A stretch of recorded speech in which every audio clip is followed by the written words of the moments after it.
Hello, my name is Mohammad Zainul Abdin Durani.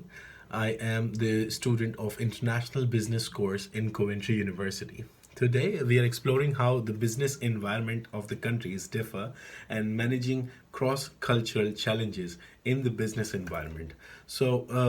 First of all, it's a group presentation. So we are going to conduct a macro environmental analysis of two countries, which is UK and India. I have my five group members with me, myself, including myself. I have four other members: Mr. Saeed Al Mamri, Mr. Umair Akram, Mr. Ahmed Butt, Ms. Sonia Shoneli Ruma. So we are the five members. So we have this Tata Motor Group. As we all know that Tata Group of the companies have acquired the Jaguar Land Rover back in 2008.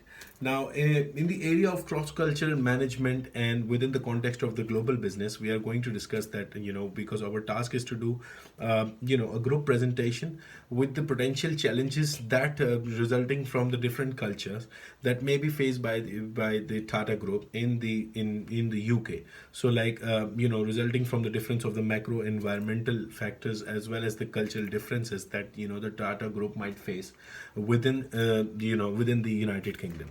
So within the group presentation, we'll be having the introduction part. Now I am going to do the introduction part. My part will be the introduction of the Tata Group itself, their key data and their background, plus their product footprints and everything. And then we'll be having the other session. We'll be having the environmental analysis, which is going to be a pastel analysis. We have to have the acquisition part as well, like how do they actually acquired the Land Rover Jaguar, and we'll be having a brief introduction with the potential cultural challenges. Then we'll be having a range of cultural theories that we'll be discussing within this presentation, that how is going to differ. Then we'll be having an appraisal of the relevant strategies. Then we'll be having the recommendations that we can give to the startup group, that how they can actually overcome and outline the findings of the study. So within the references, we'll be having all of this done. So first of all, talking about Tata Group itself, it's an Indian conglomerate multinational firm. It's like they are the manufacturer of the automobiles, airplanes, and the other products as well. Their headquarters is in India. It was started back in 1868 by Mr. Jamshed G. Tata, and this company has got the several global recognitions. Like, it is one of the biggest in the industrial part of within the India, oldest industrial groups in India. So Tata Group have already have a great time, working within the India. So now after 2008, they have actually acquired the Jaguar Land Rover. So before that, just to give you a bit more, emphasize on their overall recognition, like how do they goes. So Tata Group is present in over 170 countries now, as we know, with a whole worldwide network of like more than 6,600 product footprints. In just only about the Tata Motors. But when you talk about the Jaguar Land Rover, they also have 2,726 other Jaguar Land Rover footprints as well. So this is one of the largest company which is in India, and not only in India, it is the largest automobile company in India, with the revenue of more than like 8.8 billion in 2007 and 8 only. Like, before acquiring Tata, they already have this much huge what do you call it, like the revenue that they're having. It also have a strategic alliance with the Fiat as well. So like Tata cars, they have got trucks, they have got the different markets in the they've got trucking market, which is also the world's fourth largest truck manufacturer that they've been called, and the second largest bus manufacturer that they are. So they already have a big market value. Like, each Tata company have their own groups and everything. Like, first, when you talk about the Tata Group is the bigger group, and then Tata Motors is one of the franchise of it. So even the Tata Motors have got such a big revenue. Like, if you just consider within the increase of 5.5 billion, sorry, 55 billion in just some months, Tata Group now stands in a market capitalization of US 318 billion as of October 2028. So this was the first part of the Tata Group and the Tata Motors. Now we are going to go ahead with the acquisition of Jaguar and Land Rover. How do they Jaguar actually? Motors is the world's leading manufacturer of premium all-wheel drive vehicles. On the other hand, uh, Land Rover is world's premium luxury sports, saloon, and sports car marques. Well, these companies employs almost 38,000 people globally and sports around 275,000 more through retailers, suppliers, and local businesses. And its manufacturing is centered in UK with additional plants in China and Brazil, India, etc. And its largest investors in R&D are in the UK manufacturing sector. Well, last year, Jaguar and Land Rover sold almost 487,065 vehicles in 160 countries, with more than 80% of their vehicles production in UK is being sold abroad. And Jaguar Land Rover is a company that brings together too much loved, and as we know, it's a highly prestigious British car brands. And after Tata Motors acquired Jaguar and Land Rover from Ford back in 2008, it merged the two marques. It merged the two marques uh, into a single company, and its success has flourished, as we know. And with the memorable vehicles and innovative technologies that add to a long-lasting legacy. And what is Jaguar actually? The Jaguar origins of Jaguar can be traced back to 1922 with the Swallow Car Company, and first car was produced in 1935, and its founder is Sir William Leon. And in 1948, the legendary XK120 was launched. And while on the other hand, Land Rover introduction is first debuting at the Amsterdam Motor Show in 1948, and Land Rover is the story of utility vehicles that defined the world's favorite 4x4 and and pushed the boundaries of exploration. The Land Rover conceived by the Williams brothers, and Land Rover vehicles are designed for adventure, and few expeditions are more adventurous than the Dakar Rally. Uh, as far as summary of the acquisition is concerned, it was on June 2008 that Tata Motors acquired the Jaguar Land Rover businesses uh, from Ford Motor Company for a net consideration of US $2.3 billion US dollars billion, as first announced on 26 March 2008 in all in all cash transaction. So JLR was acquired or cash free, debt free basis. So as far as the JLR and Land Rover are concerned, as we everybody knows, it's getting more success day by day, and it's become a big company nowadays. The automotive industry was actually, the automotive market was actually going into the upward trajectory throughout 2018 and had just entered into the phase of stagnation in 2019 before the coronavirus actually thrusted the world and thrusted the world into the turmoil.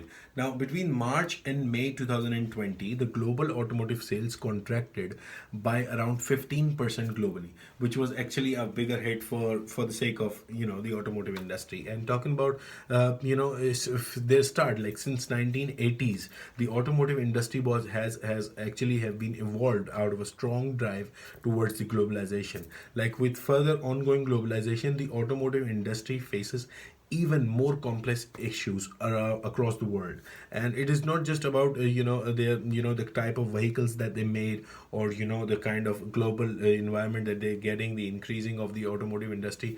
They have to reduce the emission and meet the global increasing demand of mobility. Like there are a lot of people talking about this, that how this industry is going to survive in the near future. But what we can say here is that the global players must develop, what we can say that the global players must develop a sustainable products and alternatively mobility concepts, and using the green technology, more technology and the designs that has to fit into the market. So for the framing of the volatile future automotive market organization, should be prepared to move their company into the global competitiveness by adapting the process and the tool of meeting the new challenges.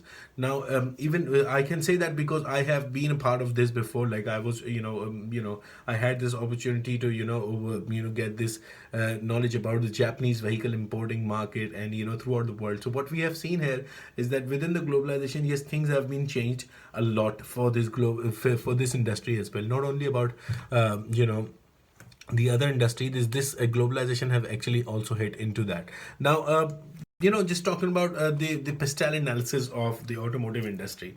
Now what we see in the pastel, we have this political, one of the political point. Like what we see in the political way, we have the issues like safety regulations, then they have an emission of policies, and these are the political concentration that the politics have within this industry. Then you have the economic problem where they have to growing disposable incomes, like that people are actually going for. Then they have a social cultural responsibility that because of the popularity of driving, like we know that people are actually going into this scenario that everyone has to learn driving. So like this is one of the automotive industry's benefit that they get within the socio-culture thing. And then they have the technological part of it where they have a self-driving cars now. So we know that in the near future we'll be having a cars which are obviously going to be self-driving. So now it is already has started. Now people are going towards this trend that they will be having the auto self driving cars.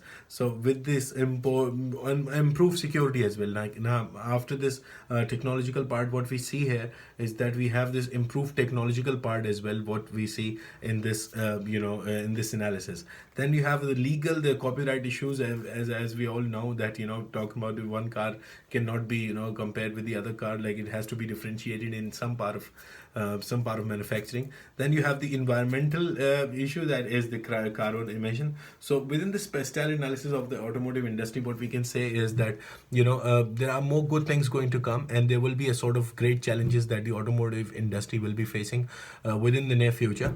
And we have some good news as well for them as well. At first, I would like to talk about culture distance between two these mentioned country. I would like to, at first in India, heavily emphasis is placed on family and clan, often aligned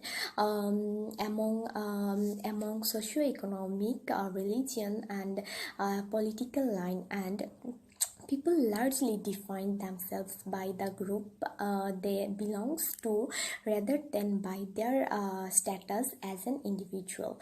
In comparison, Western countries are more individualist in nature, with weaker ties to families and social group, whereas Indians tend to put needs to the group first. British people are less likely to sacrifice their personal needs.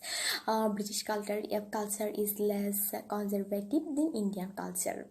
In administrative distance, India is a very sovereign, socialist, secular, democratic republic with a parliamentary form of government which is federal in structure with unitary features. There is a council of ministers with a prime ministers as its head to advise, and the president, who is the constitution head of the country. Similarly, in states, there is a council of ministers with the chief minister as its head, who advise the governor. The sector problem. On the other hand, the concept of the separate of power has been applied to the United Kingdom, and the nature of its executive, UK government, Scottish government, Northern Ireland, Ireland executive, judicial, England and Wales, Scotland, and Northern Ireland functions. Historically, the apparent merger of the executive and legislatures with a powerful prime minister drawn from a largest party in parliament is the governor. The sector problem. On the other hand, the concept of the separate of power has been applied to the United Kingdom, and the nature of its executive, UK government, Scottish government, Northern Ireland, Ireland executive, judicial, England and Wales, Scotland and Northern Ireland functions. Historically, the apparent merger of the executive and legislatures with a powerful prime minister drawn from a largest party in parliament and usually with a safe majority lead. Theorists and contend that the separation of powers is not applicable of the United Kingdom. However, the geography of India is extremely diverse, with landscape ranging from snow-capped mountain range to deserts, plains, and hills. India comprises most of the Indian subcontinent's situation on the Indian plant and northerly proportion of the Indo-Australian plant, having a coastline of over 7,000 kilometers. Most of the Indian lines are Asia that product into a Indian Ocean. While the United Kingdom is a state located off northwestern coast of continental Europe, with a local area of approximately 248,532 square kilometers. The economy of India is characterized as a middle-income developing market economy. It is the world's sixth largest economy by normal GDP and the third largest by purchasing power per TPP, according to the International Military Fund. On a capita income basis, India ranked 140th by GDP and 122 by GDP from independence in 1947 until 1991. Executive governments promote governments and the economy of United Kingdom is highly developed social market and market oriented economy. It is the fifth large national economy. It's the world. Now it's down to the next group members part of the presentation. I'm going to use Hofstede theory to compare between a UK and India. Hofstede culture dimension theory is a framework for a cross-cultural communication developed by a great Hofstede. It shows the effects of a society's culture on these values of its members and how these values related to behavior. So now we are going to use this theory to know about these cultural differences between UK and India. So let's start with the power distance. This dimension deals with the fact people and their societies are not equal. From the chart we can see that India scores a higher number in this dimension with a number of 77, indicating an appreciation for a hierarchy and a top-down structure in society and organization. In contrast, the UK scores a low rank of a 35. As a result, British society believes that inequalities among people should be minimized and everyone should be treated equally in the workplace. Well, let's move to the second point. The British are a highly individualist and private people. Children are taught from an early age to think of themselves and to find what their unique purpose in life and how they can uniquely contribute to society. In collectivist society, people belong to an in-group that take care of them in exchange of loyalty. India, with a rather intermediate score of a 48, is a society with both collectivistic and individualist traits. India is a culture of restraint, indulgence. This dimension is defined as the extent to which people try to control their desires and impulses. India receives a low score of a 26 in this dimension, meaning that it is a culture of restraint. Society with a low score in this dimension have a tendency to cynicism and pessimism. On the other side, UK score a high number of a 69, indicates that the British culture classified as indulgent. People in a society is classified by a high score in indulgence generally show a willingness to realize their impulses and desires, with regards to enjoying life and having fun. In the last point is a long-term orientation. Long-term oriented culture like India and the UK will believe in the events that will happen in the future. And short-term oriented culture like, for example, Finland believes in the important events that happen in the past or takes place now. Well, deep sense of harmony and stable relationships are essential for doing business in LTO societies, and personally stability are required for a short-term oriented society for the purpose of business. Well, so let's move to the other theory, entrepreneur's dimension. We will use this theory to analyze a UK and India culture dimension. Universalism versus particularism. UK culture is universalistic culture. They place a higher importance on law, rules, and values, while Indian culture finds relationships more important than rules. In individualism versus communicatorism. UK is individualistic culture. They believe in the personal freedom and achievement, but Indian believe that the group is more important than individual because they link like groups because they think groups provide help and safety. Specific versus diffuse. Well, UK UK people keep work and personal life separate. India culture is different. They have an overlap between their work and their personal life. For example, they can go to a cafe with their colleagues and clients. Neutral versus effective. British making great effort to control their emotion in the workplace, and they do not reveal how they are feeling. On the other side, in India, it is acceptable to show emotion and to share them.